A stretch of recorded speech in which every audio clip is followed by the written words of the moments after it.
Hello guys, welcome back to my YouTube channel. Good morning. कैसे हैं आप लोग? उम्मीद करती हूँ ठीक होंगे। मैं भी बिल्कुल ठीक हूँ। तो आज की मॉर्निंग शुरू हुई थी सूरज जी की जैकेट से, जिसकी चैन खराब हो रखी थी। और ये हम बाहर बैठे थे तो ये भैया हमें दिख गए कि जैकेट की चैन ठीक करने वाले जा रहे थे। सनी का फेस उतरा हुआ था, उसके पीछे का रिएक्शन आपको आगे दिखेगा। बहुत ही गंदा रिएक्शन है, बहुत ही गंदा, जिसकी उम्मीद नहीं थी मुझे कि ऐसा कुछ इसके साथ हो रहा है। पर ये मेरे पीछे चुपके से खड़ा हुआ था, इसने मुझे बताया नहीं। पता नहीं क्यों, इसको डर था कि क्या था, मेरे को नहीं पता। पर आगे ब्लॉग में, बीच में, इसी ब्लॉग में आपको दिखेगा कि क्या रिएक्शन था इसके पीछे चुपचाप खड़े होने का। बस ये रो नहीं रहा था, बाकी सारे काम कर रहा था। तो उस जैकेट लगभग ठीक हो चुकी है और सूरज जी ने उसके बाद इनको पेमेंट वगैरह दी।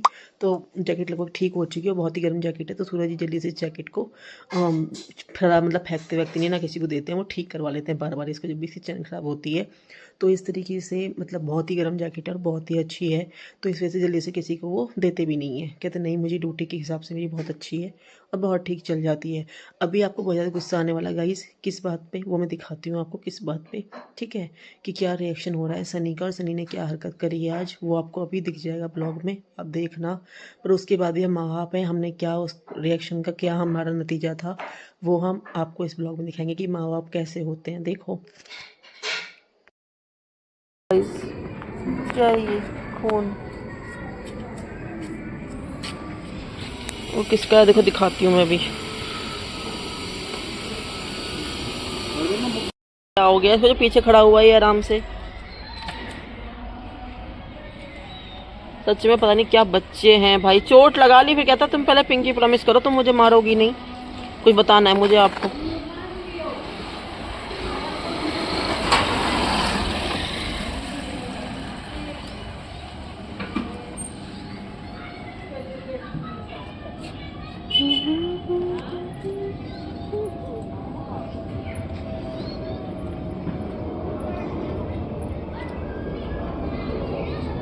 और ना बाहर आके गुड्डू शांति से बैठ जाए, ऐसा हो सकता है कभी?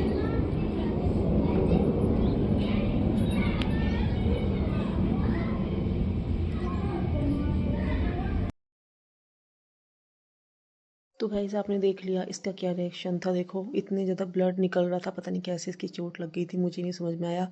पर जब चप्पल पे मैंने ब्लड देखा तो मैं बहुत ज़्यादा घबरा गई एकदम से, कि कहाँ से हुआ, कैसे हुआ। ब्लड काफ़ी ज़्यादा निकल चुका था। और गाइस कहते हैं ना कि बच्चा है, बच्चे का तो एक जरा सा खून भी, हम कितने कितने टाइम तक उस बच्चे को सींचते हैं, 9 महीने पेट में रखते हैं, तब जाकर उसके शरीर में वो ब्लड बनता है। और उसके बाद फिर हम पूरी ज़िंदगी उसे पालते हैं, खिलाते हैं, जो हमारी जिम्मेवारी होती है वो हम निभाते हैं। और सडनली उसके ज़रा से ब्लड निकल जाए तो जान सी निकल जाती है। खुद की तकलीफ़ भी बहुत कम लगती है उस बच्चे की तकलीफ़ के आगे। तो हम लोगों ने उसको बिल्कुल भी नहीं डांटा। बस मैंने उसको यही समझाया, बेटा आप कुछ बात हो तो मुझे बता दिया कर, तो ऐसे मत किया कर।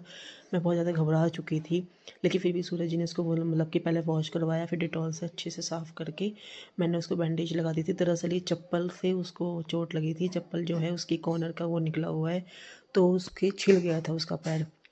अभी वो सूरज जी ने ठीक करेंगे, उसको निकाल देंगे सारा, तो सही हो जाएगा वो पेच।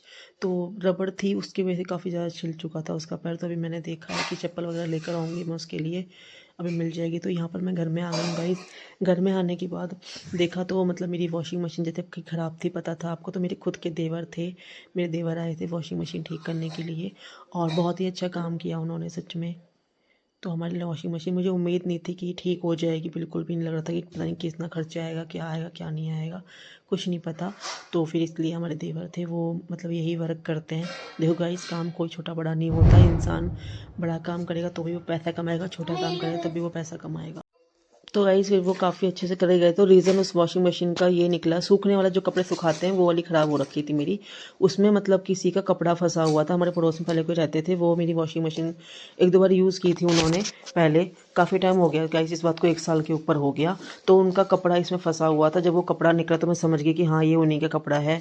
तो मतलब इस वजह से वो मोटर नहीं चल रही थी उसकी सुखाने वाली बिल्कुल भी। तो मेरे देवर मुझे वही बोल रहे कि भाभी अगर आप इसको ज़बरदस्ती चलाते ना, ये पक्का मोटर फूक जाती है इसकी। शुक्र है कि आपने ज़बरदस्ती ज़्यादा फोर्स, क्योंकि मैंने एक बार ट्राई किया था, एक दो बारी वो नहीं चली, तो फिर मैंने बाद में उसको ज़्यादा ज़बरदस्ती नहीं चलाया था। मैंने कहा चलो रहने दो, बाद में कर लेंगे, गर्मी का टाइम था गाइस, उस टाइम पे तो ज़रूरत नहीं थी इतनी, एडजस्टमेंट हो जाता था, ठीक है। तो फिर यहाँ पे इस वजह से लेकिन अच्छी बात है मैंने नहीं चलाया, वरना बहुत बड़ा खर्चा आ जाता मेरे सर के ऊपर, पता नहीं ठीक होती भी नहीं भी होती, कुछ भी नहीं पता गाइस इस चीज़। खुशी की बात गाइस ये थी कि वॉशिंग मशीन लगभग बिल्कुल ठीक हो चुकी थी, लेकिन बुरी खबर ये थी कि हमारा फ्रिज ख़राब हो गया था।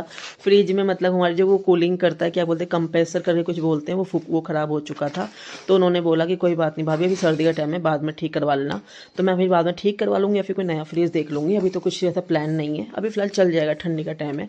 उसके बाद गाइस मैं किचन में आई, किचन में आके मैंने उन लोगों के लिए चाय वगैरह बनाई, चाय बना के मैंने उनको दी। तो उसके बाद क्या बोलते हैं, मैंने सब्ज़ी बनानी शुरू करी। आटा मैंने गूंद ही लिया था, लेकिन फिर भी मतलब कि मुझे उम्मीद नहीं थी कि सूरज जी ऐसा कुछ काम करने वाले हैं, जो कि अभी आपको ब्लॉग में आके दिख जाएगा कि वो क्या करने वाले हैं। ठीक है, तो मैंने फटाफट में सब्ज़ी बनाई। सब्ज़ी बना के मैंने कहा चल जल्दी से फटाफट खाना बन जाए। तो सब्ज़ी में मैंने मिक्स वेज बनाई थी, जैसे कि गाजर वगैरह सारी चीज़ें मिक्स करके मैंने वो बनाई थी सब्ज़ी में।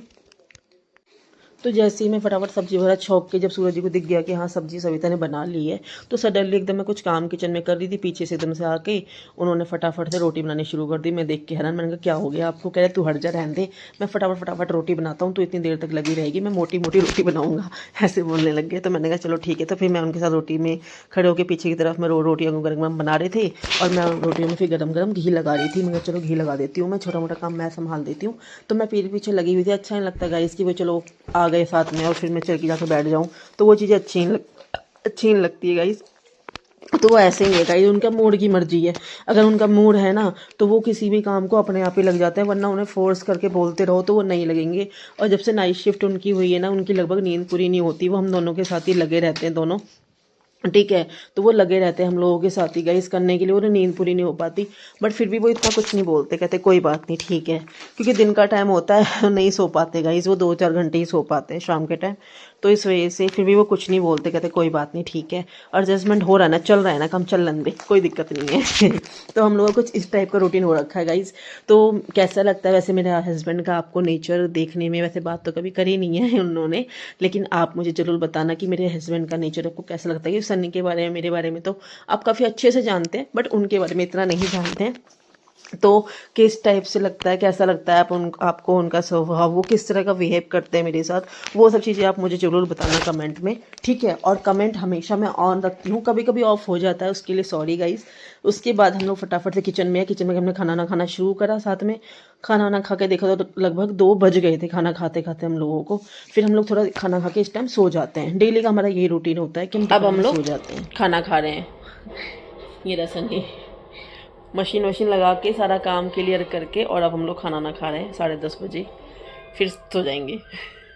So good night and Radhe Radhe. Radhe Radhe.